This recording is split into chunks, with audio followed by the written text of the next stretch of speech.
Welcome back to N2 the Chatterverse, where two gents share their 2 cents about pop media. I am Victor Dandridge, the hardest working man in comics. And I'm Bill. I evidently drop F-bombs all the time.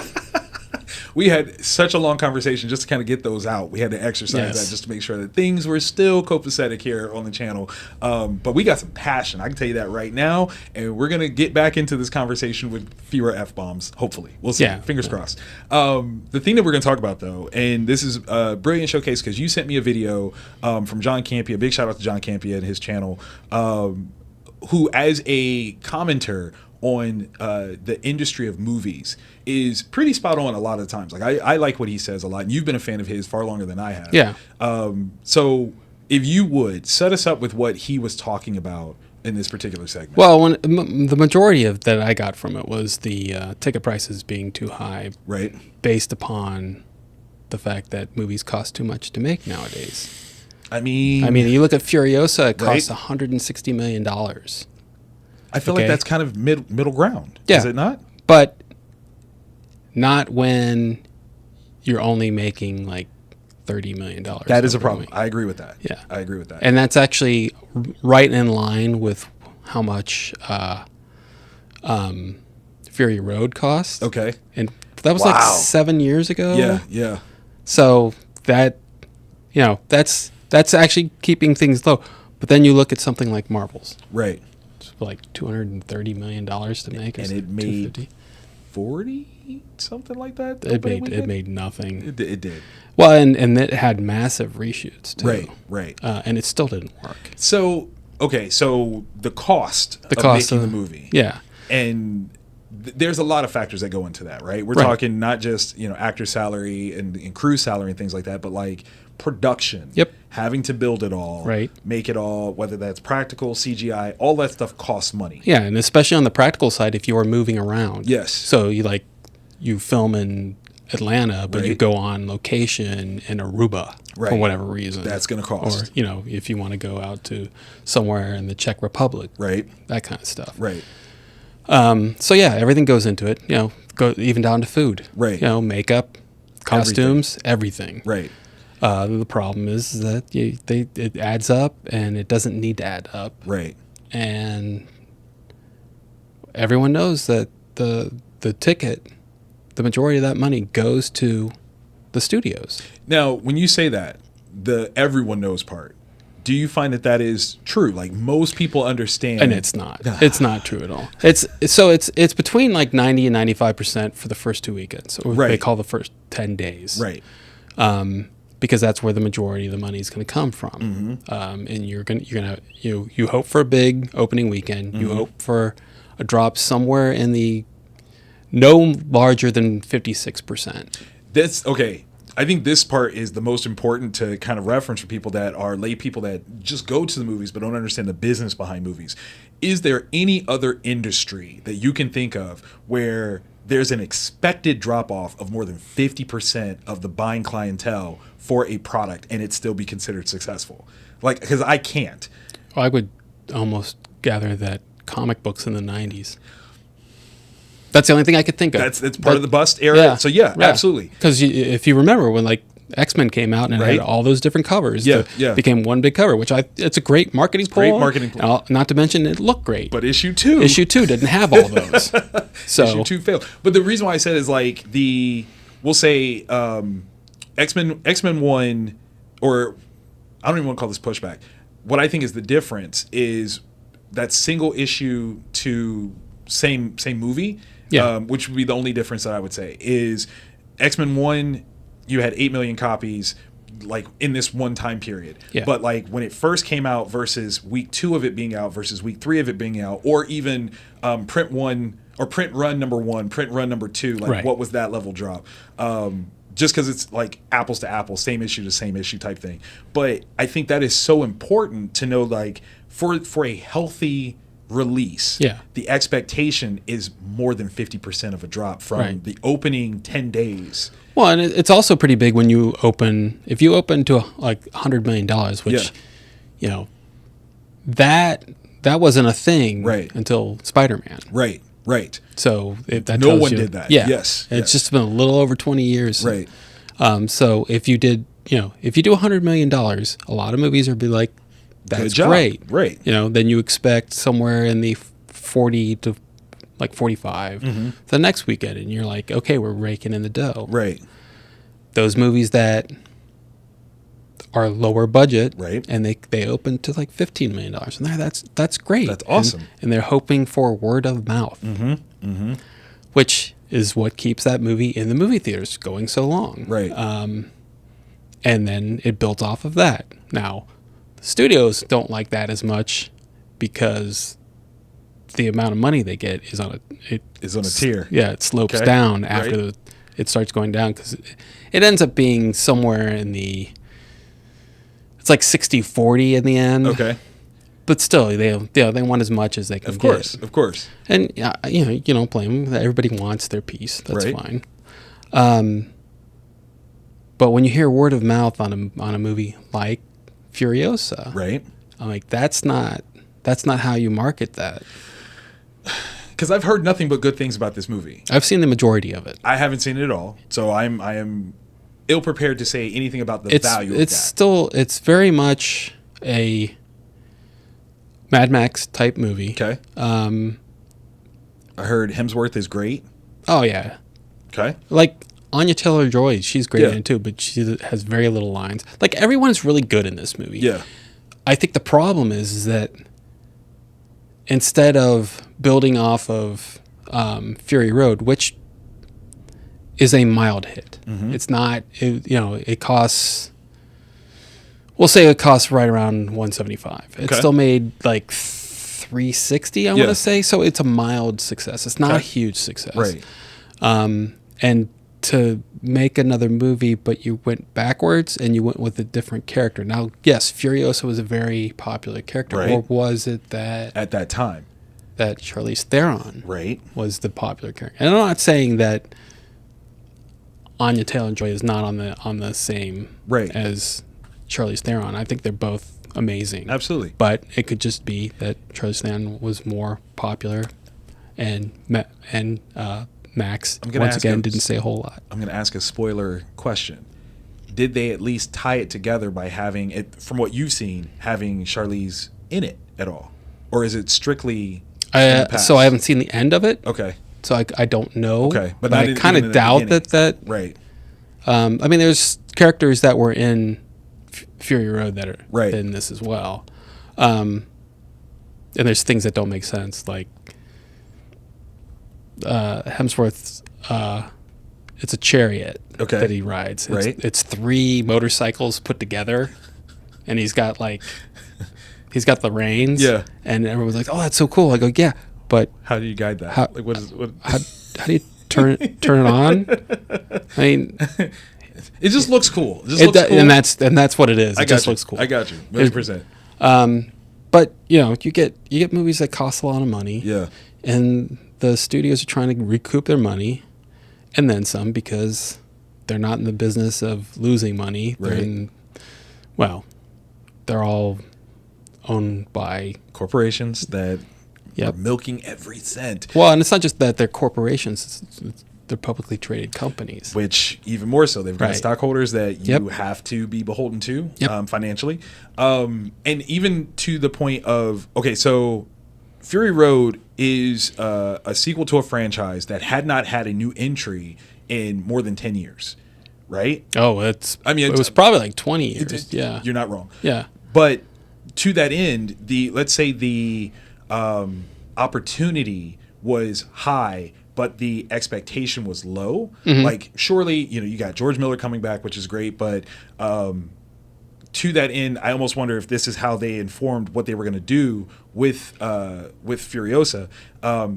Mad Max had Mel Gibson as the connective tissue forever, right? Like, that's who Mad Max is, was, will be, whatever. Yep. Until we got Tom Hardy to do it.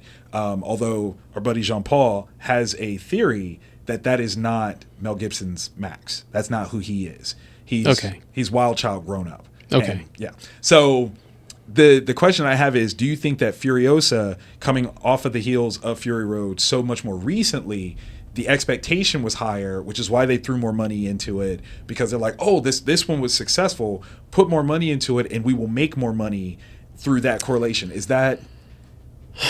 I think that's probably has a lot to do with it, but I also think it was a poor choice. Okay, I got you. I just, I think that if George Miller wants to make that movie, that George Miller needs to come up with the money.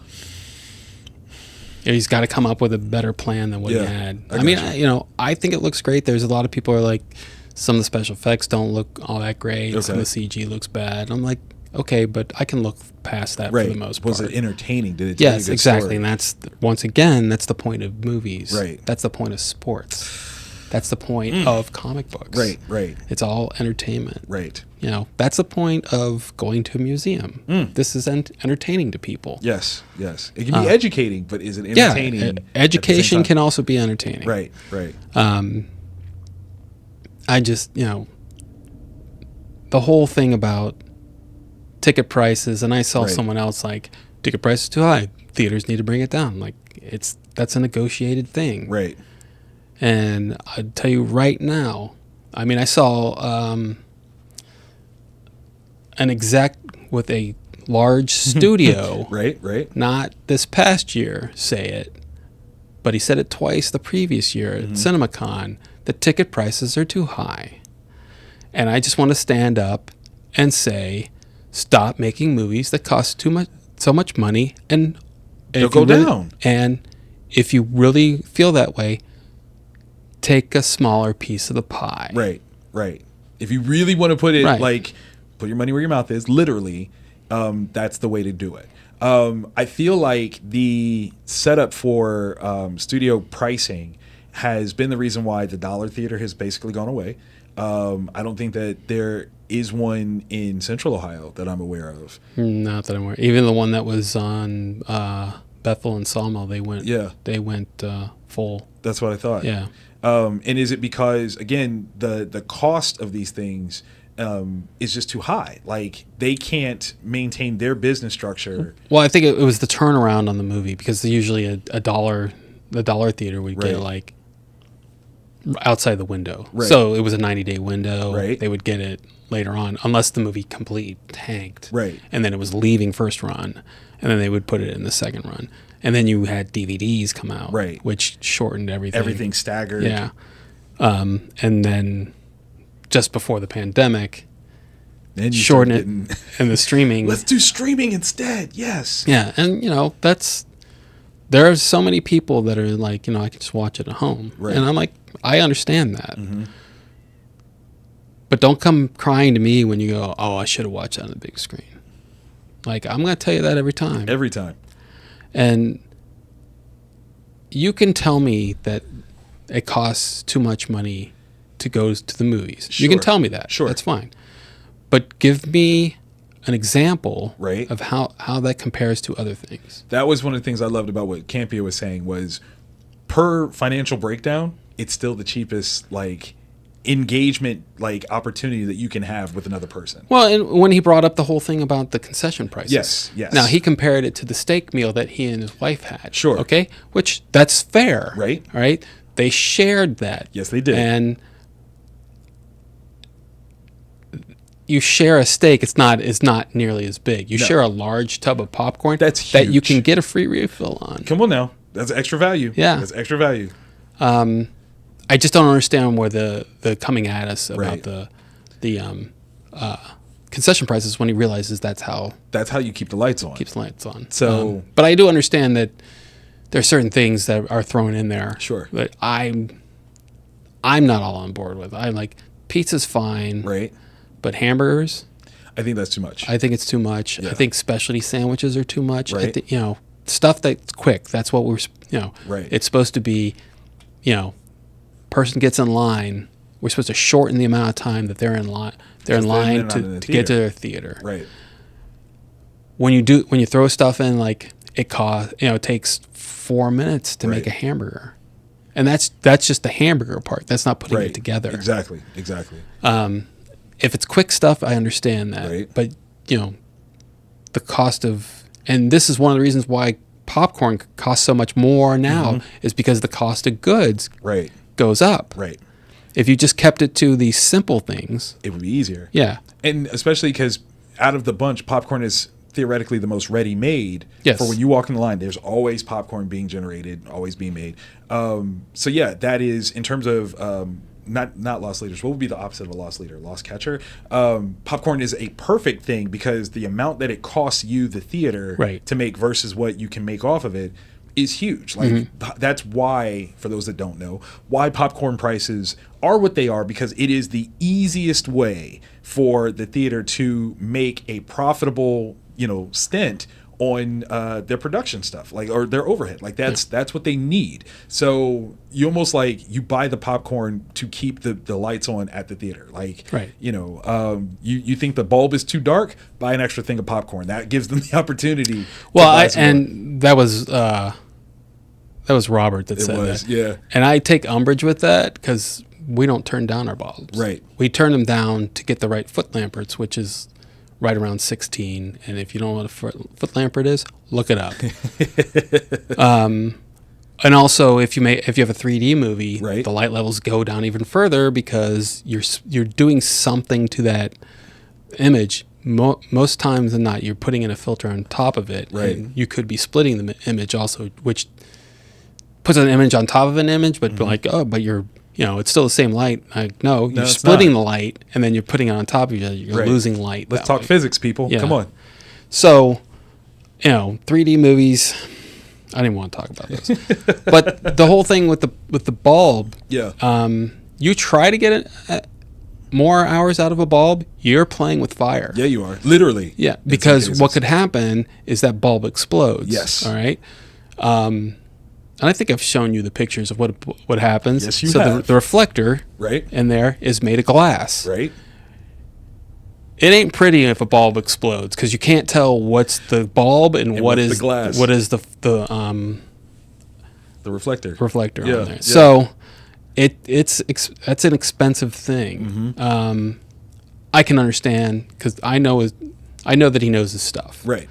And he probably has gone to places where If you've had dark bulbs Yeah. or whatever. Sure. we took over a theater last year that I went to, and they were changing out the bulbs, and the GM sent me a picture of the bulb that they had, and it was absolutely black. Wow. And I'm like, how did you get any light out of that? It's like, I have no idea, but the previous owners stopped supplying the bulbs because they knew Wow. they were leaving. Okay. That's crappy. Yeah. But all right. But yeah, the bulbs have a certain amount of hours Yeah.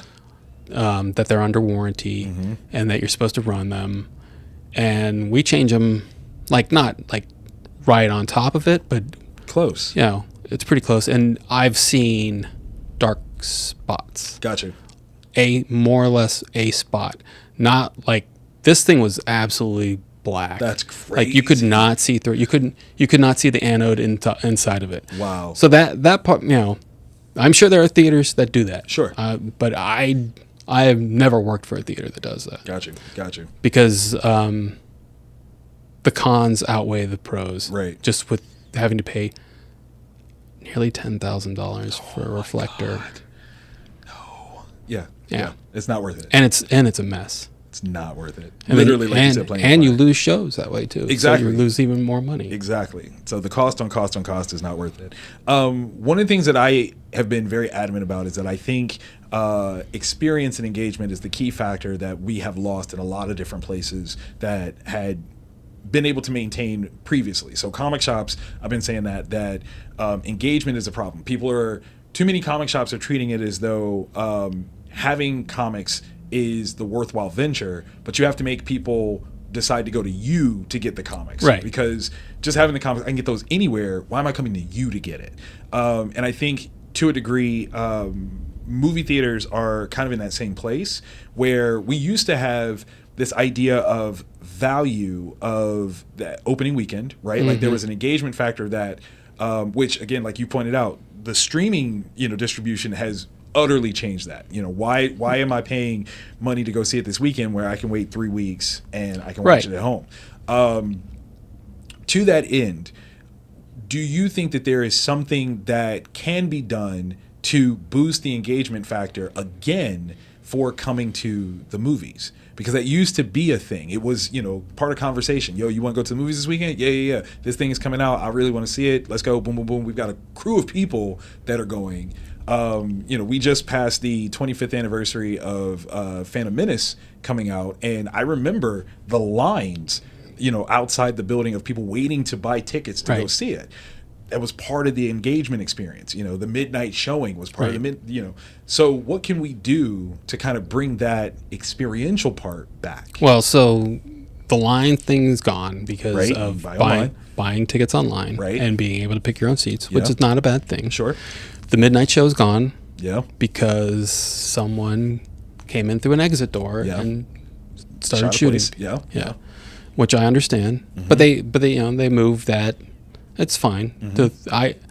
I'm one of those people. I loved watching the crowds at a midnight show. Yes. They were the best. The chaos. Yes. But it was controlled chaos. Yes. And everything went fairly quickly. Mm-hmm. I think one of the biggest problems is something that you said. Hey, you want to go to the movies this weekend? Mm-hmm.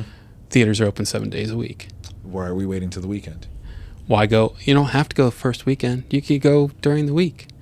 There's less people. There's less lines. True. And sometimes it's cheaper depending on when you go. That is also true. If you go on Tuesdays, most places now have matinee special. Has bargain Tuesdays. Yeah. Unless you watch it on IMAX, but you pit the base prices lower, but the upcharge is still the same. So instead of paying $15, you'd be paying $10. Right. But you just saved $5. Yeah. Which goes a long way towards your popcorn. Now, see, my biggest thing about going during the week, and this is me personally, I like for the right types of movies, I like the crowd experience along with watching the movie. Mm-hmm. That's fair. Yeah, that's part of it for me. But I definitely respect the concept that movie theaters open 7 days a week. Go anytime you want to. Pick a day, and it's fine. One of the things that I was thinking about in terms of changing the engagement is consolidating other media opportunities into it. One of the things that they were talking about were arcades, malls are all, kind of in decline. Mm-hmm. But what happens if you brought those things together at a movie theater? Not a mall, obviously. But we used to have arcade games. We do, right. Yeah. I totally remember that. And I know that AMC's policy was when you got a remodel, they got rid of the games. Is there a reason for that? I think they wanted the money going towards... And they didn't want to split it. Well, there's only so much splitting that's going that's on what I'm anyway. Saying. So I think it didn't fit the look for the most part. Okay. Which whatever. For the time, I'll give it. Yeah. That. It didn't bother me that they got rid of them because there's so many times when, this isn't working. Right. And it's like, well, it's not our money. Right. So I can't even. It's not my machine. I can't do anything. So we end up giving them a refund. Right. We have to put it in the log. Right. And then we have to get paid back before they go, this is your split. Mm-hmm. But it's also you have to take people at face value. Right. Which is always tough. Yeah. But if they're for the theater that you work at, right? And you've got a fairly large lobby area.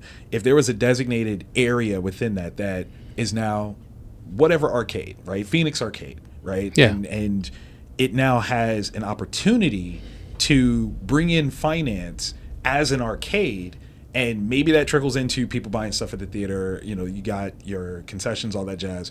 Much the same way a bowling alley. Would that be a value to the overall structure of going to the movies?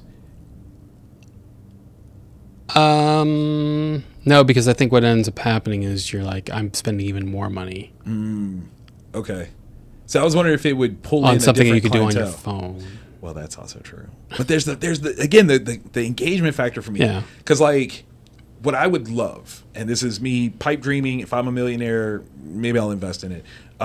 Movie theater that has an arcade and a comic shop in it, in the lobby, and you. And as part of the comic shop, not only are you selling books that are going to theaters and things like that, but we would sell CDs, albums, things like that are again movie adjacent, and going, hey, if you want to see this movie, here are ancillary materials that you can keep the movie going experience with you, like keep it going. And I think those things working together would boost the overall presentation of the movie. I think it gives one of those things where you go, you come to the movies and you get a day pass. It's Dave and Buster style for sure, where you get a day pass and you get to go see this many movies, or you get to be here for this many hours, and how you spend that time is how you spend that time. Yeah. I think that would be a very interesting place to go for transitioning from what we currently have. That thought crossed a lot of people's mind when we were thinking at one point in time that Amazon might actually be interested in purchasing AMC theaters. Oh wow! Because then you could put a small brick and mortar in there for people to walk through.